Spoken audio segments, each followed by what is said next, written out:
ನೋಡ್ರಿ ಇಲ್ಲಿ ಕೆಲಸಕ್ಕೆ ಬೆಲೆ ಇಲ್ಲ, ಸಮಾಜ ಸೇವೆಗೆ ಬೆಲೆ ಇಲ್ಲ. ಇಲ್ಲಿರೋದು ಹಣ ಮತ್ತು ಜಾತಿ ಧರ್ಮ ಇಷ್ಟು ಮಾತ್ರ ಬೇಕಾಗಿರೋದು ಜನಕ್ಕೆ. ಅದು ಸತ್ಯವಾದಂತ ಮಾತು ಇವತ್ತು ಜನಗಳ ಮುಂದೆ ಇದೆ. ಕೆಲಸ ಮಾಡಿದೀನಿ ವೋಟ್ ಹಾಕಿ ಅಂತ ಕೇಳೋ ಪರಿಸ್ಥಿತಿನಲ್ಲಿ ಯಾವ ರಾಜಕಾರಣಿನೂ ಇದ್ರೆ ಅವ್ರ ರಾಜಕಾರಣ ಕಷ್ಟ ಆಗುತ್ತೆ.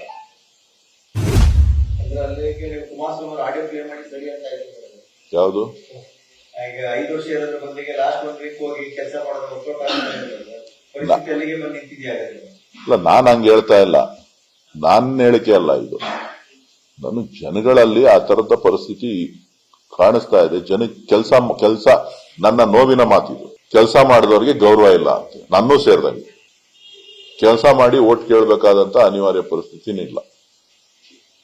ಜಾತಿ ಹೇಳ್ಬೇಕು, ಧರ್ಮ ಹೇಳ್ಬೇಕು, ನನಗೆ ಗೊತ್ತಿಲ್ಲ. ಅವ್ರು ವಾಸ್ತವ ಮಾತಾಡಿದ್ರು, ಅವ್ರ ಖರೀದಿಗೆ ಮಾಡ್ಕೊಳ್ಳೋದಕ್ಕೆ ಮೊದಲಿಂದನೂ ಅವ್ರು ನಡ್ಕೊ ಬಂದಂತ ರೀತಿ ಅದನ್ನ ಮಾತಾಡಿದಾರೋ ನನಗೆ ಗೊತ್ತಿಲ್ಲ. ನಾನು ನನ್ನ ವೈಯಕ್ತಿಕವಾದಂಥದ್ದು ನಾನು ಹೇಳಿದ್ದೀನಿ. ಅವ್ರದ್ದು ಏನ್ ಕತೆ ನನಗೆ ಗೊತ್ತಿಲ್ಲ. ಅವ್ರ ಸ್ಟೇಟ್ಮೆಂಟ್ ನಾನು ಎಂಡಾರ್ಸ್ ಮಾಡಕ್ಕಾಗುತ್ತಾ?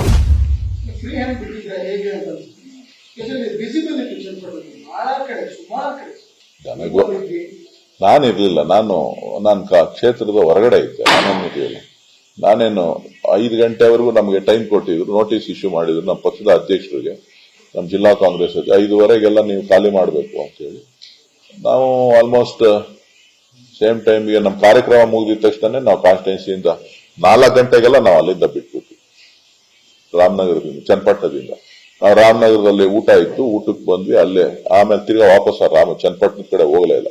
ನಾವು ಚನ್ನಪಟ್ಟಣಕ್ಕೆ ಹೋದಾಗ ನಿನ್ನೆ ಪೋಲಿಂಗ್ ಆದ್ಮೇಲೆ 6:30 ನಾವು ಹೋಗಿ ಎಲ್ಲ ನಮ್ಮ ಕಾರ್ಯಕರ್ತರು ಮಾತಾಡ್ಸ್ಕೊಂಡು, ಆಕ್ಚುಲ್ ಆಗಿ ನಮ್ಮ ಸಾಕಷ್ಟು ಜನ ಕಾರ್ಯಕರ್ತರುಗಳು ಹೊರಗಡೆಯಿಂದ ಎಲ್ಲರೂ ಬಂದು ಅಲ್ಲಿ ಕೆಲಸ ಮಾಡಿದ್ರು. ಸೊ ಅವ್ರಿಗೆಲ್ಲ ಒಂದು ಥ್ಯಾಂಕ್ಸ್ ಹೇಳೋಣ ಅಂತ ಹೇಳ್ಬಿಟ್ಟು, ಜೊತೆಗೆ ಏನಾಗಿದೆ ಚುನಾವಣೆ ಬೂತ್ ವೈಸು ಕೇಳೋಣ ಅಂತ ಹೇಳಿ ಎಲ್ಲ ಬೆಂಗಳೂರಿಗೆ ಬರ್ತೀವಿ ಅಂತಿದ್ರು. ಬೆಂಗಳೂರಿಗೆ ಯಾರು ಬರ್ಬೇಡ್ರಪ್ಪ, ನಾವೇ ಅಲ್ಲಿಗೆ ಬರ್ತೀವಿ.